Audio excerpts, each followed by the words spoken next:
So today then we've got the challenge of looking at the book of Leviticus.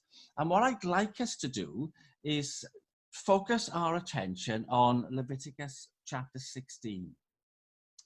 And I'll choose some verses from Leviticus 16 and we'll just read them, and then we'll take an overview of the book, but we'll focus our attention on chapter 16, which are the instructions for the Day of Atonement.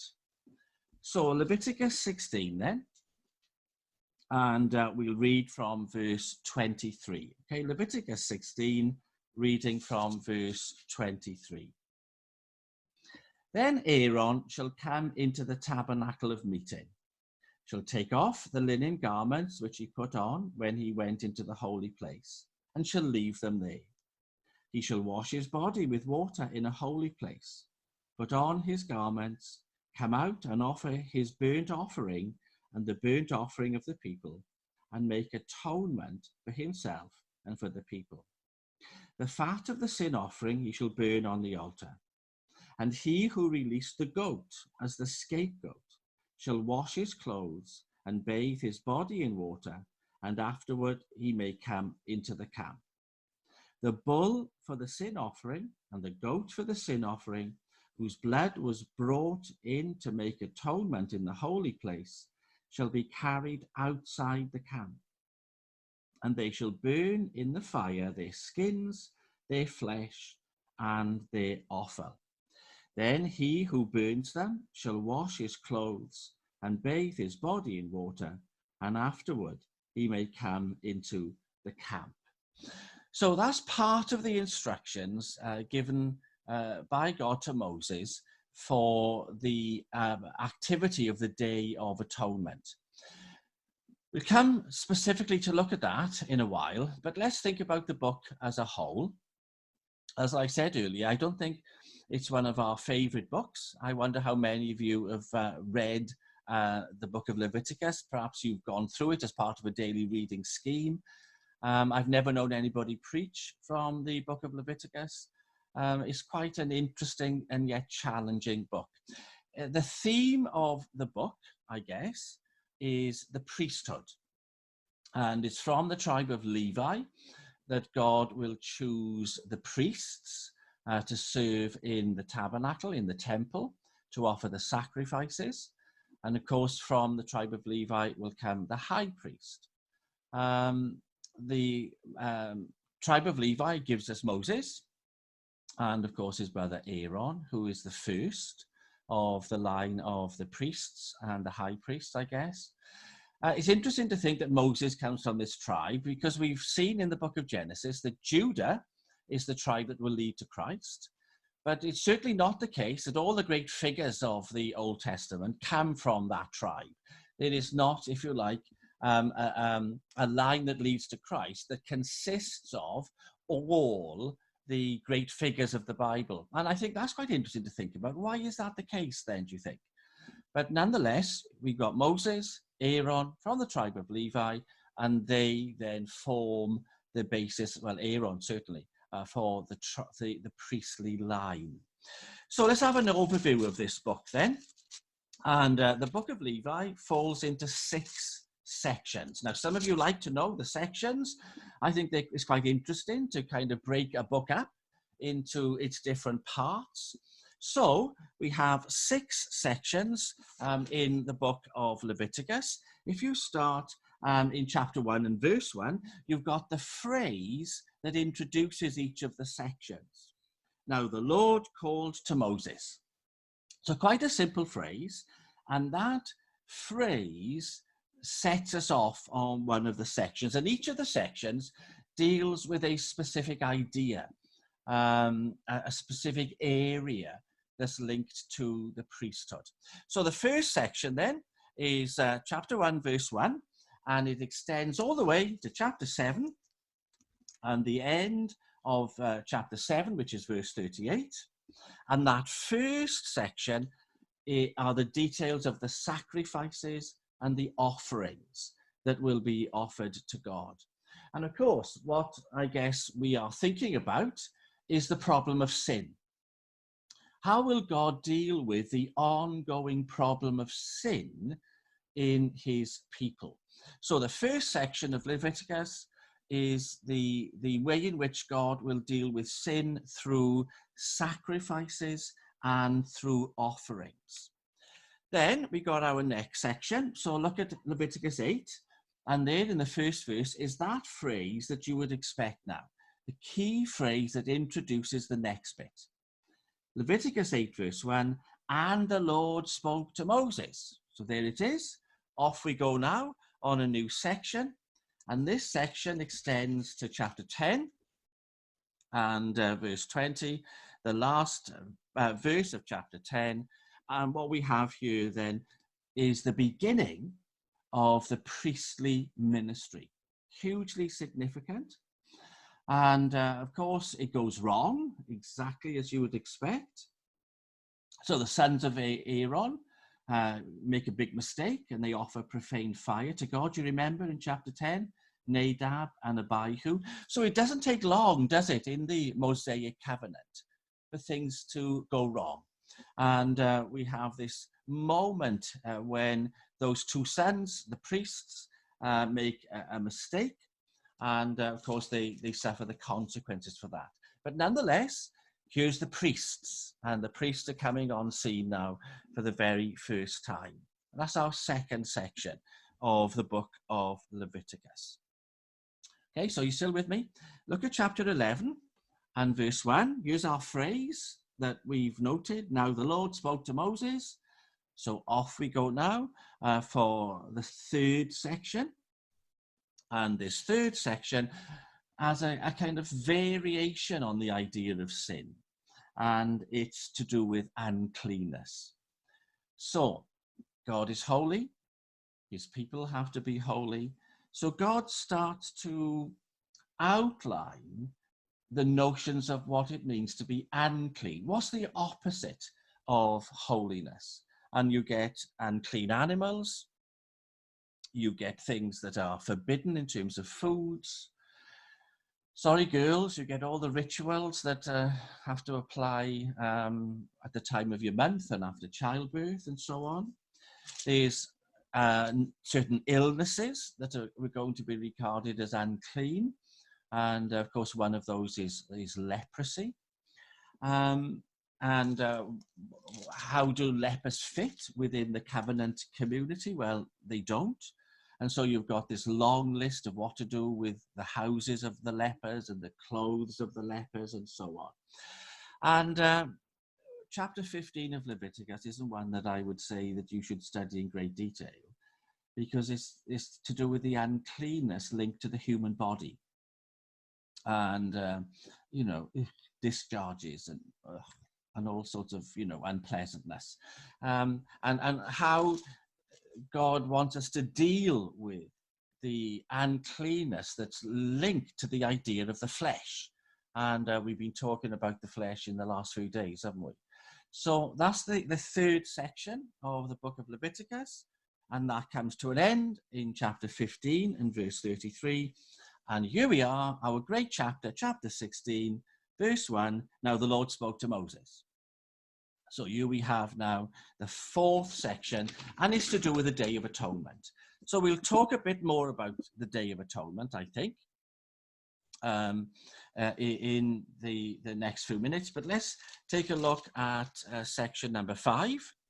So from chapter 17 and verse 1, now the Lord spoke to Moses. So we're getting very familiar with that formula that introduces a section.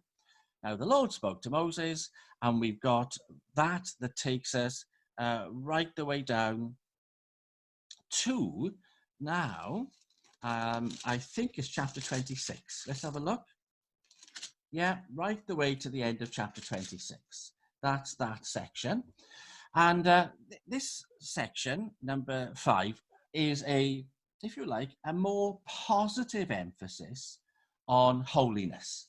And it's filled with rules and laws and ceremonies and regulations and punishments, all codes, if you like, to do with holiness and the way in which God expects his people to be holy. And then you've got the last bit, one chapter only, and that's chapter 27. That's the final section of Leviticus. Guess what? Look at the first verse. Don't be surprised where we get, now the Lord spoke to Moses. And chapter 27 is a very odd chapter. It's thought by many to have been added much later to the book. And it's all to do with the idea of votive offerings. Now, if any of you have a clearer understanding of what that is, then well done.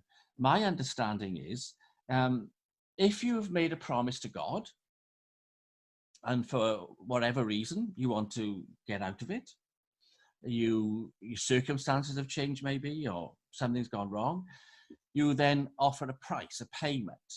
And that's what chapter 27 seems to be about. So Moses can determine the cost that a person would have to pay to be redeemed from an offering or a promise or a vow that they'd made. And the chapter talks about those who are too poor to pay the fine, if you want to call it a fine, what then has to be done. Okay, and you've got the idea of the year of Jubilee also in chapter 27. I think you may find it, I don't know, elsewhere in the book. And Jubilee is, I think it's a year that happens once every 50, in which debts are forgiven, slaves are freed. There's a year-long party that the people of God have as they celebrate the covenant with God. That's the year of Jubilee. And you see that in chapter 27 specifically. So there's your outline of the book. Let's turn to chapter 16, shall we?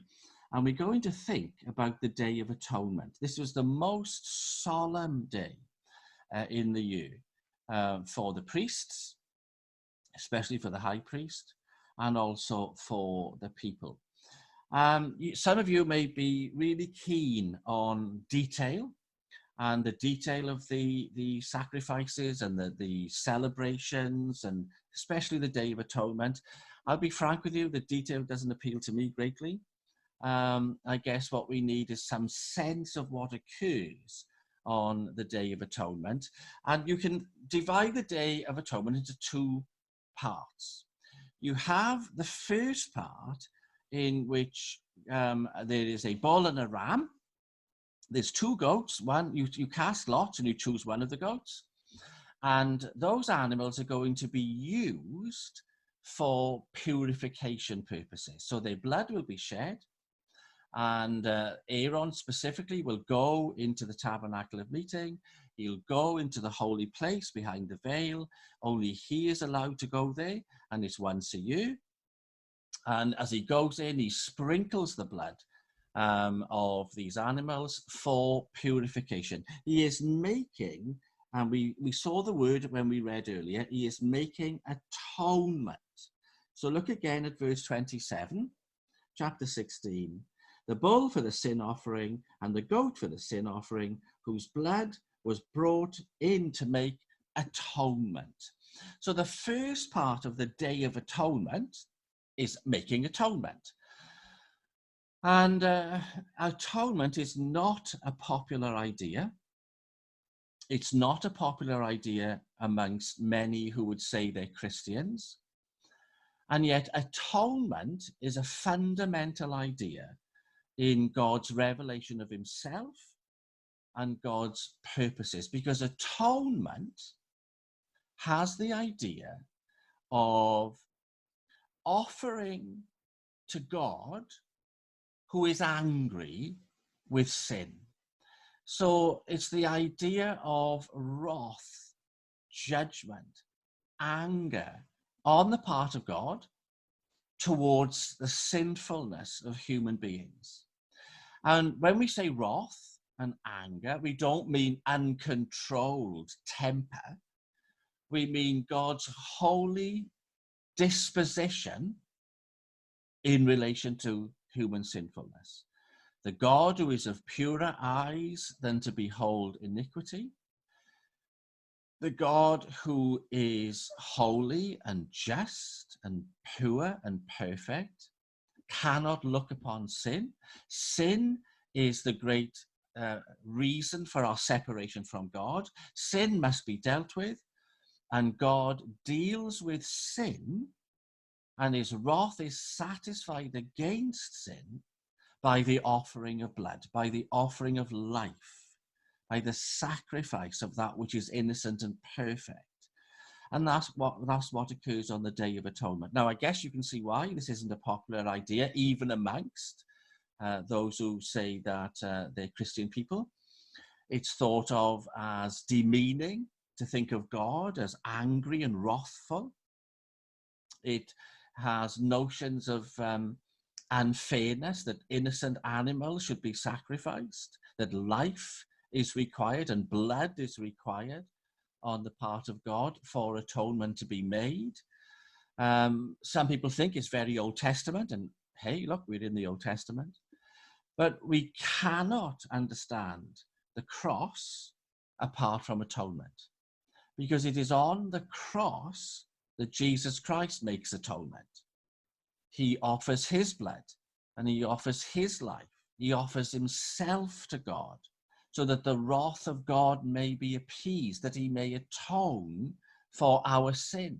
So what we have here in the Day of Atonement prefigures and is fulfilled in the person of Jesus Christ. So the cross is denuded of meaning unless we accept what God places here in Leviticus 16, that he is a holy God who must deal with sin.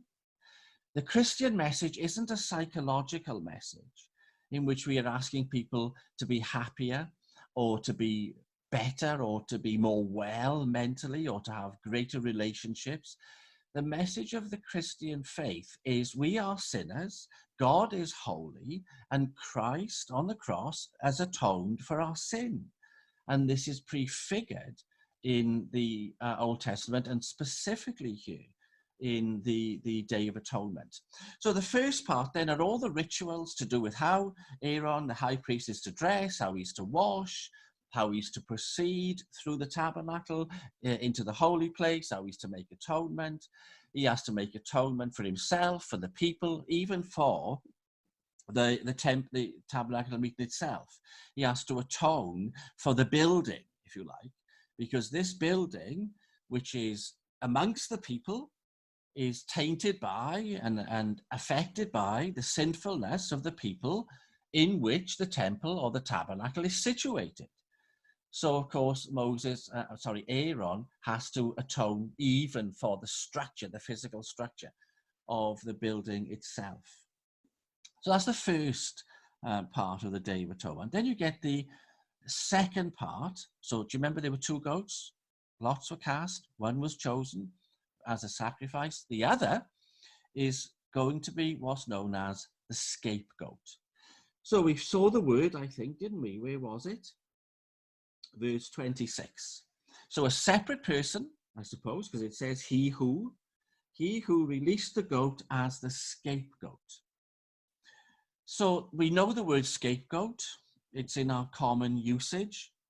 We tend to use the word scapegoat for somebody who takes the blame for something for which they're innocent.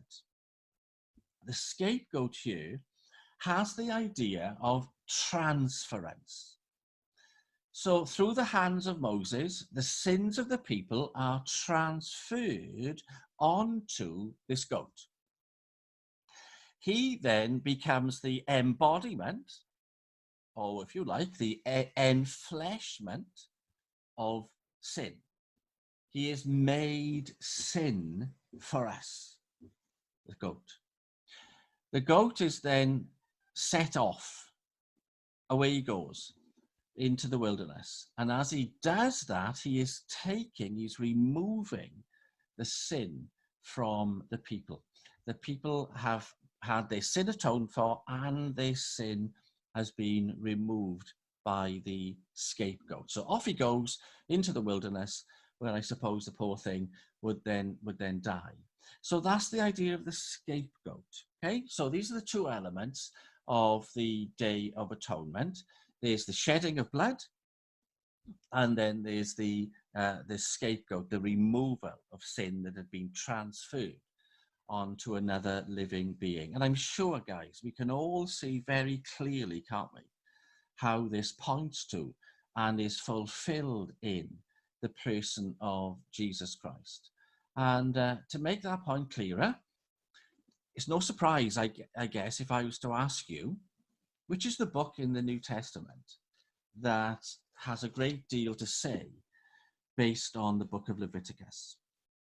So I'll pause for dramatic effect and see if you can recognize the book. We've already looked at it, I guess, in our time together in this way. And it's the book of Hebrews. So Hebrews has a great deal to say based on the idea of Leviticus and the Levitical priesthood. So let's jump across to the book of Hebrews. And Hebrews 8, 9, and 10 very specifically reflect on the priests of Levi, on the whole system of sacrifice, tabernacle of meeting, temple, animals, and all that kind of thing. And of course, what the preacher does in Hebrews is he tells us that all that old Levi-based system failed. And it was, in a sense, bound to fail. It was going to fail. It was meant to fail. It wasn't faultless. So if you're in Hebrews now, look at Hebrews 8 and verse 7. For if that first covenant, so all the stuff in Moses and Exodus and Leviticus, if that first covenant had been faultless, then no place would have been sought for a second. Because finding fault with them, and that's God himself now, he says, behold, the days are coming, says the Lord, when I will make a new covenant with the house of Israel and the house of Judah. We have that in Jeremiah, you remember?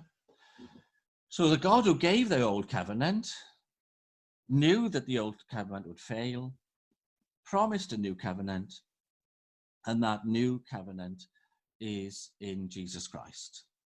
And we saw a few days back Matthew in the upper room with his disciples when he shares the meal and he says, this is the blood of my new covenant. So in Hebrews 9 verse 1, then indeed even the first covenant had ordinances of divine service, and the earthly sanctuary and a tabernacle was prepared. And you almost get the sense that the preacher there is listing all the stuff in Leviticus about the building. They've had the template in Exodus for the building, and he goes through and he lists it all, and then he's just saying, look, all of this had its limitations. All of this was only possible to last for a year. The Day of Atonement was once a year. And so every year it had to be repeated. And of course, then he tells us, doesn't he, with our dramatic punchline, we have a high priest who offered himself once for sins, and by a power of an endless life is able to represent us before God. So this Day of Atonement, annual event, the high priest had to atone for himself as much as he did for anyone else. All that covered people for a year. But we have a high priest who offered himself to God for atonement. And his endless life lives and makes effective his sacrifice. It doesn't need to be repeated. He has died once for sin. He has died once for all our sins, having offered himself once upon the cross. And so the preacher is saying how much greater is the high priest that we have, but how much greater is the sacrifice that we have. That we have the Son of God sacrificing himself. We have the Lamb of God sacrificing himself. His own blood, not the blood of bulls, not the blood of goats, but his own blood was offered for us upon the cross. And he has satisfied the wrath of God forever for as many as place their trust in Jesus Christ. How much greater then is the one we have, Jesus Christ, compared to what we have in Levi and the priests of the Old Covenant. I want to show you one thing more, if I can. If we turn across to chapter 13 of Hebrews, I want you to notice a verse there. But it does mean that we might have to jump back into Leviticus 16. So let's start then, Hebrews 13 and verse 10. Hebrews 13, verse 10. We have an altar from which those who serve the tabernacle have no right to eat.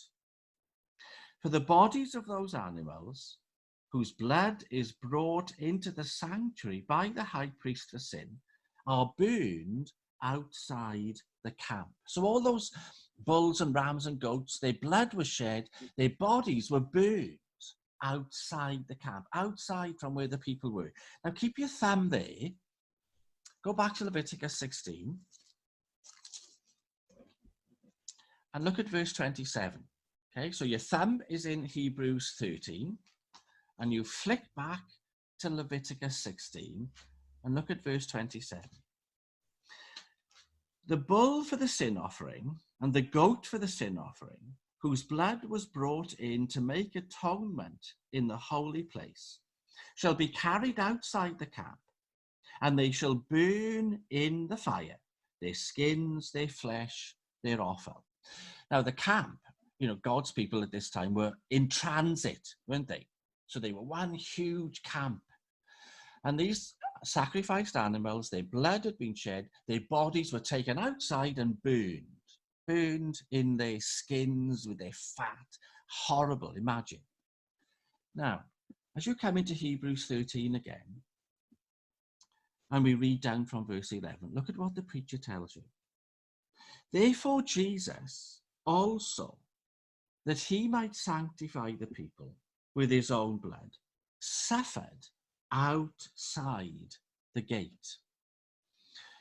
And the preacher is making a comparison between Jesus and those animals.